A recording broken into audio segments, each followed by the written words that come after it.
दर्शक बंधु नमस्कार। आजिर भिडियो रे देखिबा क्लास 8 अंतर्गत बीजगणित अनुशीलनी 1 रे थिबा समस्त प्रश्न गुडी को समाधान करने को चेष्टा करिबा। तेणु डेरी न करी चलंतु भिडियो को स्टार्ट करिबा। प्रथम देखिबा अनुशीलनी 1 क्वेश्चन नंबर 1 ए सेट रे उपादान गुडी को होछि 1 2 3 एवं 4 हेले उक्ति गुड़िक मध्यरु ठीक उक्ति लगी टी और भूल उक्ति लगी एफ लेख। तेणुक ये क्वेश्चन समस्त प्रश्न गुड़ी को समाधान करने पूर्व मु एक छोट उदाहरण माध्यम रे बुझेबा को चेष्टा करुछि। धरा जाऊ पी एक सेट जार उपादान गुड़िक ए बी एवं सी। तेणु आमे बुझिबा प्रत्येक ए बी सी ए गुड़ी को आमे कहबा एलिमेंट किंबा उपादान। वर्तमान बुझिबा एपरि चिन्ह दिया जाइथिले आमे कोन कहबा किपरि जानिबा। देखंतु ए चिन्ह को आमे कहबा बिलोंग्स टू।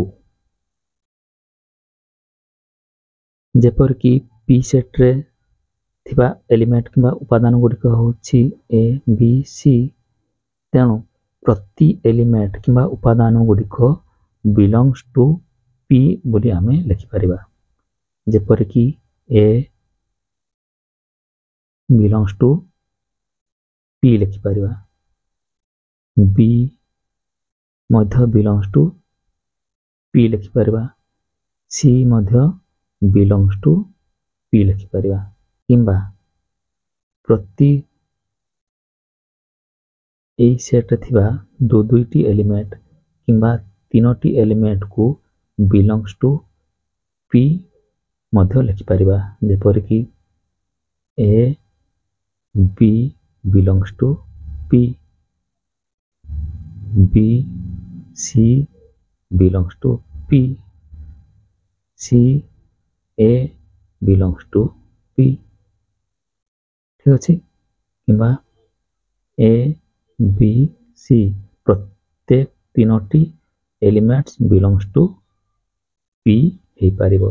वर्तमान बुझिबा एही चिन्हर अर्थ कोन। देखो एपरि चिन्ह दिया जाइथिले याको आमे कहिबा सबसेट किंबा उपसेट।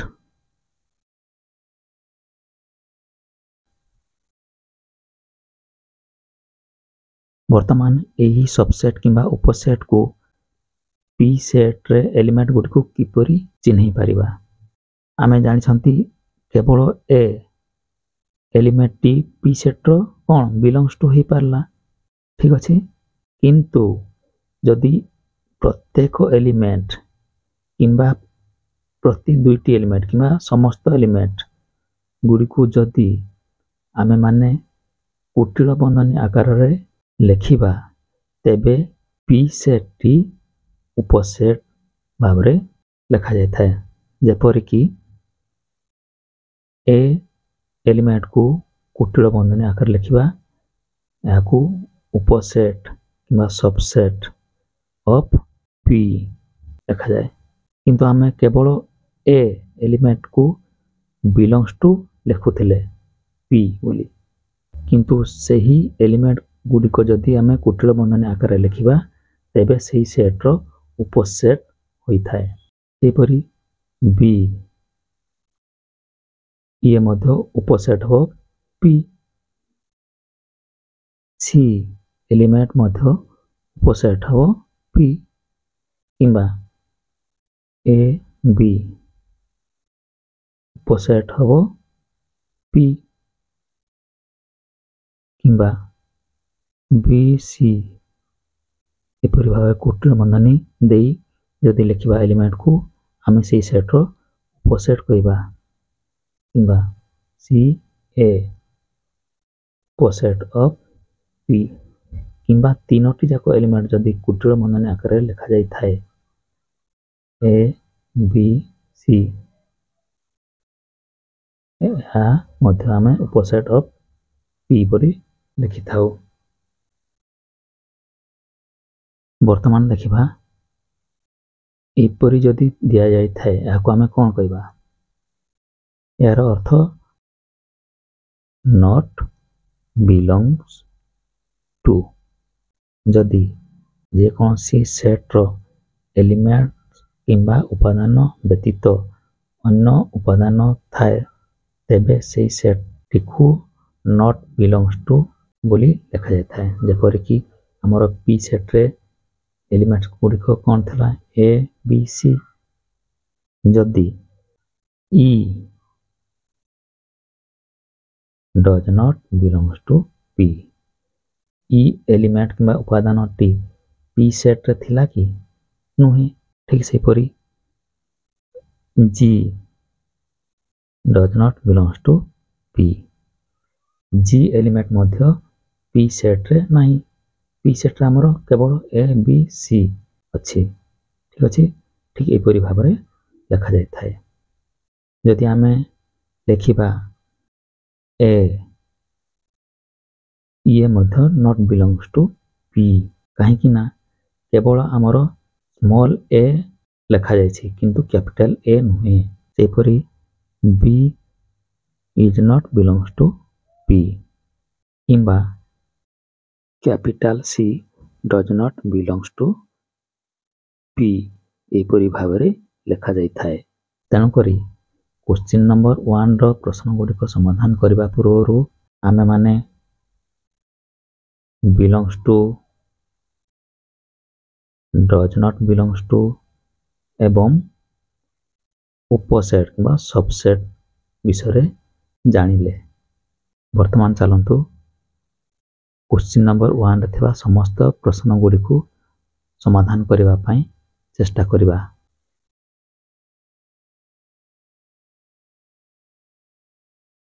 କ୍ୱେଶ୍ଚିନ୍ ନମ୍ବର 1ରେ କ'ଣ ଦିଆଯାଇଛି? ଏ ସେଟ୍ର ଏଲିମେଣ୍ଟ କିମ୍ବା ଉପାଦାନ ଗୁଡ଼ିକ 1, 2, 3 ଏବଂ 4। I number 3 belongs to A. ଦେଖ ପିଲେ 3 ଏ ସେଟ୍ରେ ଅଛି କି ନାହିଁ? ଅଛି 3। ତେଣୁ ଏହି ଉକ୍ତିଟି ଠିକ୍ ଅଛି। ଯଦି 3 ଏଲିମେଣ୍ଟଟି କୁଟିଳ ବନ୍ଧନୀ ଆକାରରେ ଦିଆଯାଇ ବିଲଙ୍ଗସ୍ ଟୁ ଏ ଲେଖା ହୋଇଥାନ୍ତା ତେବେ ଏହି ଉକ୍ତିଟି ଭୁଲ। ତେଣୁ ଏହି ଉକ୍ତିଟି ଠିକ୍, ଟ୍ରୁ। ଠିକ୍ ସେହିପରି ଆଇ 5 ବିଲଙ୍ଗସ୍ ଟୁ ଏ। 5 ଏଲିମେଣ୍ଟଟି ଏ ସେଟ୍ର ଏକ ଉପାଦାନ କି? ନୁହେଁ। ତେଣୁ ଏହି ଉକ୍ତିଟି ଭୁଲ, ଫଲ୍ସ। ଯଦି 5 does not belongs to A ଲେଖା ହୋଇଥାନ୍ତା ତେବେ ଏହି ଉକ୍ତିଟି ଠିକ୍। ବର୍ତ୍ତମାନ ଆସିବା I 4 does not belongs to A. ଏଠାରେ 4 ଏଲିମେଣ୍ଟଟି ଏ ସେଟ୍ରେ ଅଛି କି ନାହିଁ ଦେଖିବା ପ୍ରଥମେ। ଅଛି 4। ତେଣୁ 4ଟି ଏ ସେଟ୍ରେ ଅଛି କିନ୍ତୁ ଏହି ଉକ୍ତିରେ ଆମକୁ does not belongs to A ଲେଖାଯାଇଛି। ତେଣୁ ଏହି ଉକ୍ତିଟି ଆମର ଭୁଲ, ଫଲ୍ସ। ଠିକ୍ ସେହିପରି I 7 does not belongs to A. ଦେଖ ପିଲେ 7 ଏ ସେଟ୍ରେ ଅଛି କି? ଏ ସେଟ୍ରେ କେବଳ 1, 2, 3 ଏବଂ 4 ଅଛି। 7 ନାହିଁ। ତେଣୁ 7 ଡଜ୍ ନଟ୍ ବିଲଙ୍ଗସ୍ ଟୁ ଏ। ଠିକ୍ ଅଛି ଉକ୍ତିଟି। ମାନେ ଏ ସେଟ୍ରେ 7 ନାହିଁ। ବୁଝିହେଲା? ଭି ଦେଖ ଏଠାରେ କୁଟିଳ ବନ୍ଧନୀ ମଧ୍ୟରେ 3 ଲେଖାଯାଇଛି। ବିଲଙ୍ଗସ୍ ଟୁ ଏ। ଆମେ କ'ଣ ଜାଣିଲେ? ଯଦି 3 ଲେଖା ହୁଅନ୍ତା ତେବେ 3 ବିଲଙ୍ଗସ୍ ଟୁ ଏ ହୁଅନ୍ତା। କିନ୍ତୁ ଏଠାରେ 3 କୁଟିଳ ବନ୍ଧନୀ ମଧ୍ୟରେ ଅଛି। ତେଣୁ ଏହା ଡଜ୍ ନଟ୍ ବିଲଙ୍ଗସ୍ ଟୁ ଏ ହେବ। এই উক্তিটি କ'ଣ ହେବ? ଏପରି କୁଟିଳ ବନ୍ଧନୀ ଆକାରରେ ଯଦି ଲେଖାଯାଇଥାଏ ଆମେ ଏହାକୁ କିପରି ଭାବରେ ଲେଖିଥାଉ? ସବସେଟ୍ ଅଫ୍ ଏ କିମ୍ବା ଉପସେଟ୍ ଅଫ୍ ଏ। ତେଣୁ ଏହି ଉକ୍ତିଟି ଭୁଲ, ଫଲ୍ସ।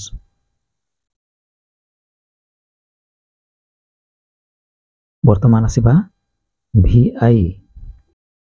କୁଟିଳ ବନ୍ଧନୀ ମଧ୍ୟରେ 3 ଅଛି, ସବସେଟ୍ ଅଫ୍ ଏ। ଦେଖ ଏଠାରେ କୁଟିଳ ବନ୍ଧନୀ ମଧ୍ୟରେ 3 ଅଛି, ତେଣୁ ଏହା ସବସେଟ୍ ଅଫ୍ ଏ। ଠିକ୍ ଅଛି, ଉକ୍ତିଟି ନୁହେଁ, ଟ୍ରୁ। ତାପରେ ଦେଖିବା VII। 3 ସବସେଟ୍ ଅଫ୍ ଏ ଲେଖାଯାଇଛି। ଦେଖ ପିଲେ 3 କେବଳ 3 ସବସେଟ୍ ଅଫ୍ ଏ ହେବ କି? ନୁହେଁ, ବିଲଙ୍ଗସ୍ ଟୁ ଏ ହେବ। ତେଣୁ ଏହି ଉକ୍ତିଟି ଭୁଲ। ସବସେଟ୍ ଅଫ୍ ଏ କେତେବେଳେ ହେବ? ଯଦି 3ଟିକୁ କୁଟିଳ ବନ୍ଧନୀ ମଧ୍ୟରେ ଲେଖାଯାଇଥାନ୍ତା ତେବେ ସବସେଟ୍ ଅଫ୍ ଏ ହୁଅନ୍ତା। ତେଣୁ 3 ସବସେଟ୍ ଅଫ୍ ଏ ଲେଖାଯାଇଛି ଏଠାରେ, ତେଣୁ ଏହି ଉକ୍ତିଟି ଭୁଲ, ଫଲ୍ସ। VII। କୁଟିଳ ବନ୍ଧନୀ ମଧ୍ୟରେ 3 ଏବଂ 4 ଅଛି, ବିଲଙ୍ଗସ୍ ଟୁ ଏ। ଦେଖ ଏଠାରେ କୁଟିଳ ବନ୍ଧନୀ ମଧ୍ୟରେ 3 ଏବଂ 4 ଅଛି, ତେଣୁ ଏହା ସବସେଟ୍ ଅଫ୍ ଏ ବୋଲି ଲେଖାଯାଏ। କିନ୍ତୁ କ୍ୱେଶ୍ଚିନ୍ରେ ଆମର ବିଲଙ୍ଗସ୍ ଟୁ ଏ ଲେଖାଯାଇଛି, ତେଣୁ ଏହି ଉକ୍ତିଟି ଭୁଲ। ଏହା ସବସେଟ୍ ଅଫ୍ ଏ ହେବା କଥା। ବୁଝିହେଲା? IX। କୁଟିଳ ବନ୍ଧନୀ ମଧ୍ୟରେ 3 ଏବଂ 4 ସବସେଟ୍ ଅଫ୍ ଏ ଲେଖାଯାଇଛି। ଦେଖ ଏହି ଉକ୍ତିଟି ଠିକ୍, କାହିଁକି ନା 2ଟି ଏଲିମେଣ୍ଟ 3 ଏବଂ 4 ସହିତ କୁଟିଳ ବନ୍ଧନୀ ଦିଆଯାଇଛି, ତେଣୁ ଏହା ସବସେଟ୍ ଅଫ୍ ଏ। ଠିକ୍ ଅଛି, ଟ୍ରୁ। ଉକ୍ତିଟି ଠିକ୍ ଅଛି, ଟ୍ରୁ। ବର୍ତ୍ତମାନ X। କୁଟିଳ ବନ୍ଧନୀ ମଧ୍ୟରେ 1, 2, 3 ଏବଂ 4 ଅଛି। ଧ୍ୟାନର ସହିତ ଦେଖନ୍ତୁ। ଦେଖ କୁଟିଳ ବନ୍ଧନୀ ମଧ୍ୟରେ ଆମର 4ଟି ଏଲିମେଣ୍ଟ ଅଛି, 1, 2, 3, 4। ତେଣୁ ଏହା ବିଲଙ୍ଗସ୍ ଟୁ ଏ ହେବ କି? ଯଦି କୁଟିଳ ବନ୍ଧନୀ ଦିଆଯାଇନଥାନ୍ତା ତେବେ ବିଲଙ୍ଗସ୍ ଟୁ ଏ ହୁଅନ୍ତା, କିନ୍ତୁ ଏଠାରେ କୁଟିଳ ବନ୍ଧନୀ ଦିଆଯାଇଛି, ତେଣୁ ଏହା ସବସେଟ୍ ଅଫ୍ ଏ ହେବା କଥା। କିନ୍ତୁ ଏଠାରେ କୁଟିଳ ବନ୍ଧନୀ ଅଛି, ତେଣୁ ଏହି ଉକ୍ତିଟି ଆମର ଭୁଲ, ଫଲ୍ସ। ବର୍ତ୍ତମାନ XI। କୁଟିଳ ବନ୍ଧନୀ ମଧ୍ୟରେ 1, 2, 3 ଏବଂ 4 ଦିଆଯାଇଛି ସବସେଟ୍ ଅଫ୍ ଏ। ଏହି ଉକ୍ତିଟି ଠିକ୍, କାହିଁକି ନା 4ଟି ଏଲିମେଣ୍ଟ ଆମର କୁଟିଳ ବନ୍ଧନୀ ମଧ୍ୟରେ ଅଛି, ତେଣୁ ସବସେଟ୍ ଅଫ୍ ଏ କିମ୍ବା ଉପସେଟ୍ ଅଫ୍ ଏ ବୋଲି ଲେଖିବା। ଉକ୍ତିଟି ଠିକ୍, ଟ୍ରୁ। ବୁଝିହେଲା? ବର୍ତ୍ତମାନ ଦେଖିବା କ୍ୱେଶ୍ଚିନ୍ ନମ୍ବର 2। ସବସେଟ୍ କିମ୍ବା ଉପସେଟ୍, ସୁପରସେଟ୍ କିମ୍ବା ଅଧିସେଟ୍, ଇକ୍ୱାଲ୍ ଟୁ, ବିଲଙ୍ଗସ୍ ଟୁ ଏବଂ ଡଜ୍ ନଟ୍ ବିଲଙ୍ଗସ୍ ଟୁ ସଂକେତମାନଙ୍କ ମଧ୍ୟରୁ ଉପଯୁକ୍ତ ସଂକେତ ବାଛି ନିମ୍ନସ୍ଥ ଶୂନ୍ୟସ୍ଥାନଗୁଡ଼ିକ ପୂରଣ କର। Question number 2। ଉପସେଟ୍, ଅଧିସେଟ୍ କିମ୍ବା superset, equal to, does not belongs to ଏବଂ ବିଲଙ୍ଗସ୍ ଟୁ। ଏହି ଚିହ୍ନଗୁଡ଼ିକ ମଧ୍ୟରୁ ଉପଯୁକ୍ତ ଚିହ୍ନକୁ ବାଛି ଶୂନ୍ୟସ୍ଥାନ ପୂରଣ କରିବା। I A dash A B C। ଆମେ ଏହି କ୍ୱେଶ୍ଚିନ୍ରେ ଦେଖିବା ବାମ ପାର୍ଶ୍ୱ ଏବଂ ଡାହାଣ ପାର୍ଶ୍ୱ। ଡାହାଣ ପାର୍ଶ୍ୱରେ ଆମର A B C ଏକ ସେଟ୍ର 3ଟି ଏଲିମେଣ୍ଟ କିମ୍ବା ଉପାଦାନ ଅଛି। ବାମ ପାର୍ଶ୍ୱରେ A ଅଛି। ଡାହାଣ ପାର୍ଶ୍ୱରେ ଥିବା ଏଲିମେଣ୍ଟ ମଧ୍ୟରୁ ବାମ ପାର୍ଶ୍ୱରେ ए एलिमेंट अच्छी कि नहीं देखिबा। प्रथमे ए अच्छी तेणु यह कौन हबो बिलोंग्स टू हेबो।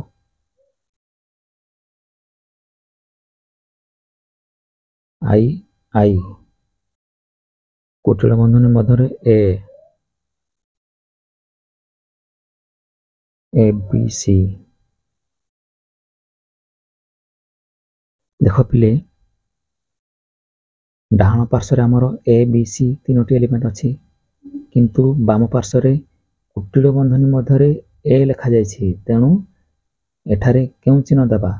केवल ए जदि थांता तेबे आमे बिलोंग्स टू चिन्ह दे थांते किंतु एठारे कुटिल बंधनी मध्य ए दिया जाइछि तेणु कौन हबो।